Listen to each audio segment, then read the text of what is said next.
飯田邦彦さん、当時3歳。爆心地からおよそ900メートルの加古町で被爆しました。爆発の瞬間、畳もろとも高く吹き上げられ、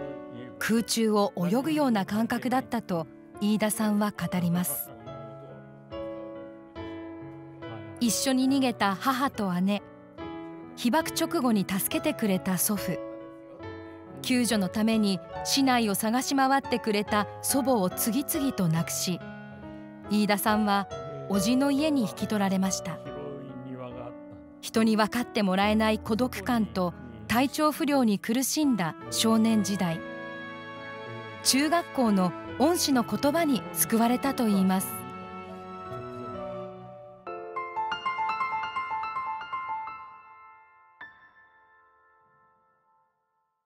原爆にあったところは祖父が証券会社をやったわけですね、加古町で。で広い庭があったんですね。そこに錦鯉の立派なのが泳いでいました。その錦鯉と遊んでいたんです、直前まで。で、母親に呼ばれてですね、入っておいでというので入った瞬間ですね、原爆が落ちたのは。ピカーッと光って、それからもう高く高く飛ばされたと。2階から飛ばされたとずっと思い込んでて、そしたらそれを親戚の人が「あれ平屋なんだけど」と言われて、それほど高く飛ばされたんです。感覚がね空中をね泳いでいる、そういう感覚なんですよ。クロールで泳げないのにねその時はクロールで泳いでいる感覚、だからなかなか下に落ちないという、でもちろんガラスとかそういうのは刺さってもうそこら中怪我はしておりますけれどもね、下に打ちつけられてね単行部できたとかそういうのはないんですよ。でなぜそうなのかなということをねいろいろな人と話をしたことがあるんですけれども、結局爆心地は上から下に風が吹きますけど、私が原爆にあったところは900メートルですからね、下から上に風吹くんです。そうすると噴水の上を泳いでるようなもんなんです。噴水なんですよ。だから落ちないんです、下に。で随分時間がかかって、随分かかってるわけはないんですけど、随分時間がかかってやっと降りたという感じです。今度下に落ちたら今度生き埋めですよね。まだ生き埋めもう随分長い間生き埋めになってたように感じましたよ。畳と一緒に高く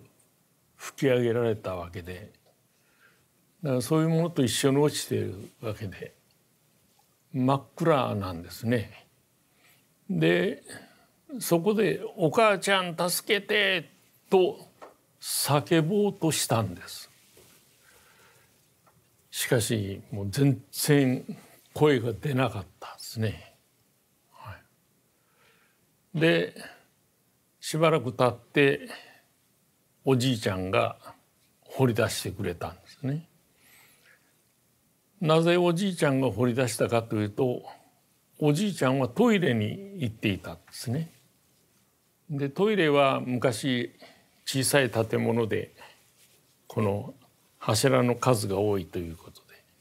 トイレのところだけぺちゃんこにならなかったんです。だからおじいちゃんが一番先に這い出してきて、そして僕たちをみんな放り出してくれたんです。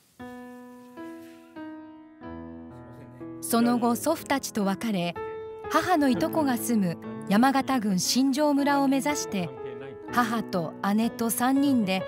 長い道のりを避難しました。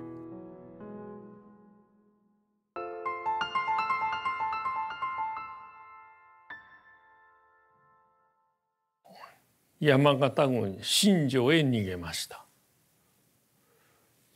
そこで母と姉が亡くなることになります。母も姉もそして、僕もですね、症状はほとんど一緒です。頭の毛は全部抜けてなくなって、それから皮膚はいわゆるケロイドになるようなむけ方ではなくてですね、海水浴に行って焼きすぎた時に薄く皮膚がむけますね。むけ方なんですよ。で全員、皮膚もむけました。で、吐き気がすると。そして、母と姉はですね、そこで足が壊死して亡くなったんですけど、私の場合は壊死までいかなかっ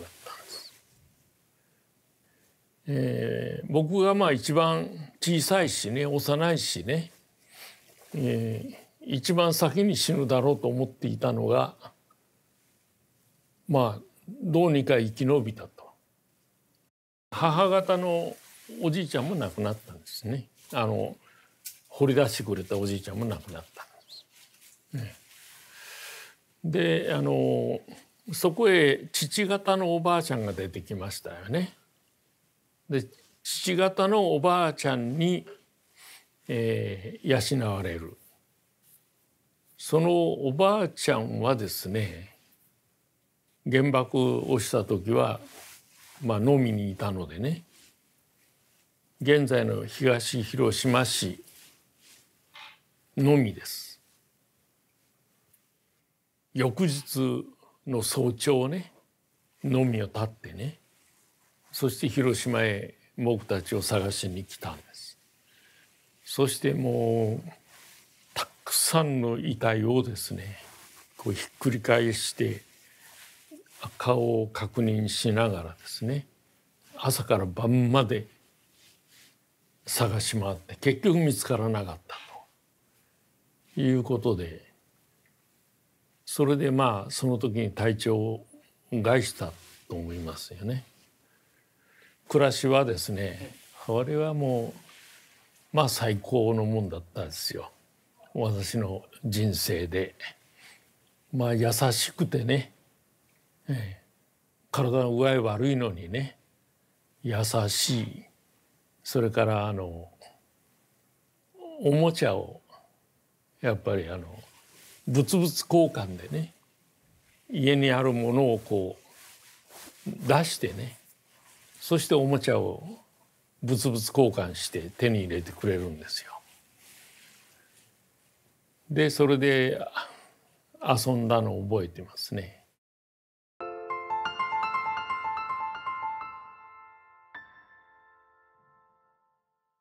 2年半ほどでおばあちゃんが亡くなって、今度は、父の弟おじさんがフィリピンのジャングルから帰ってきてですね、その戦争が終わったということにやっと気がついて、2年半も経ってから、戦争が終わってからね、そして今度養ってくれることになるんです。結局ね、おばあちゃんが亡くなった後だからね、そのおじさんの嫁さんですよね。その人も一生懸命頑張ってくれたとは思いますが、子育ても初めてだしね、それとやっぱり自分のどういうかね、なんで自分がそういう見なあかんのかというような責任感と、それからなんかやらされてるような感じと両方があったんじゃないかと思うんですけど、だから小学校の間はね、もう私は全然いつ家出しようかとかね、山へ逃げようかとかね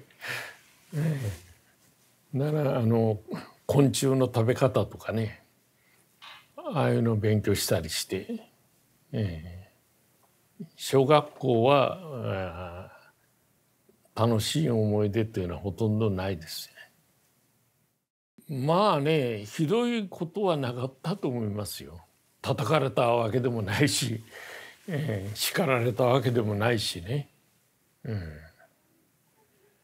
しかしそこの子供がだんだん3人生まれてくるわけですよ。で私だけダントツ年が上でね、やっぱりちっちゃい子は可愛いじゃないですかね。手間もかかるしね。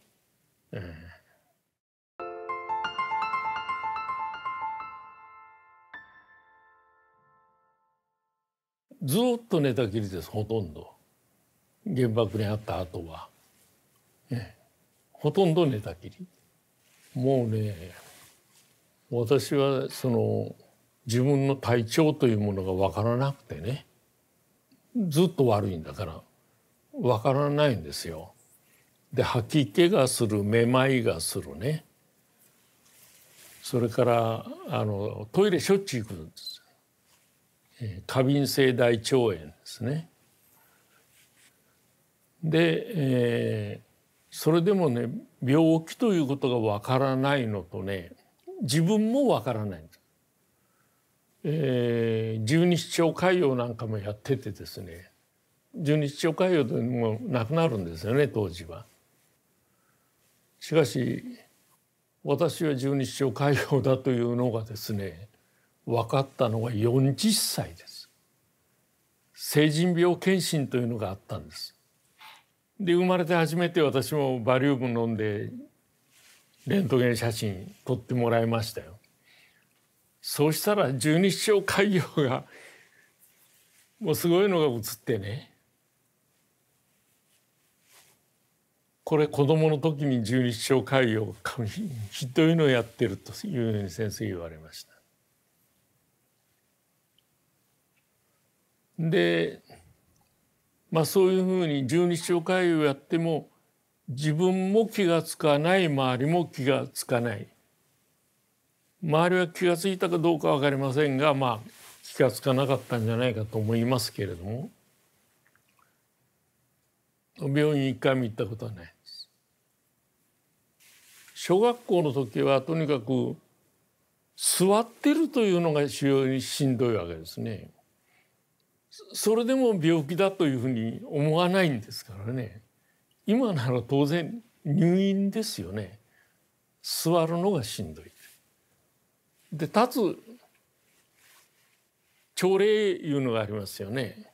あれ外ですからね、小学校の時体育館なんかないのでね。もうすぐバタンっていくわけです。で保健室ですね。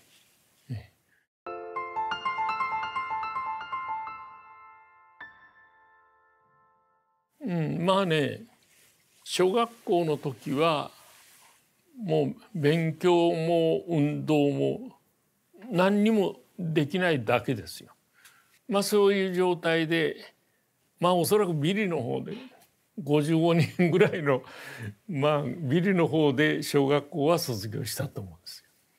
よ。で中学に入ってですね、先生がですね掃除当番でこの掃除しているところを見つけてね、大変褒めてくださったんです。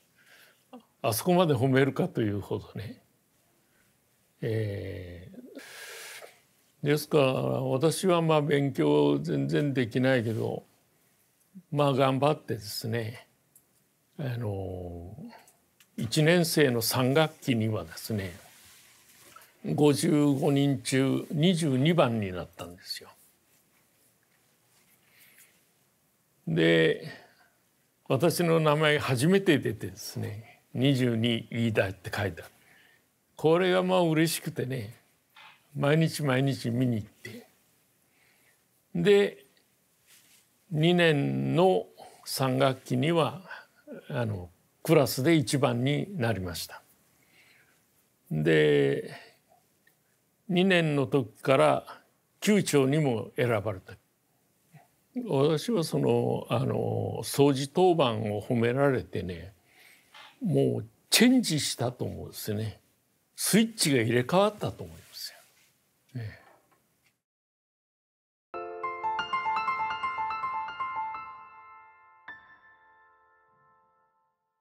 核兵器はなくすしかないですよね。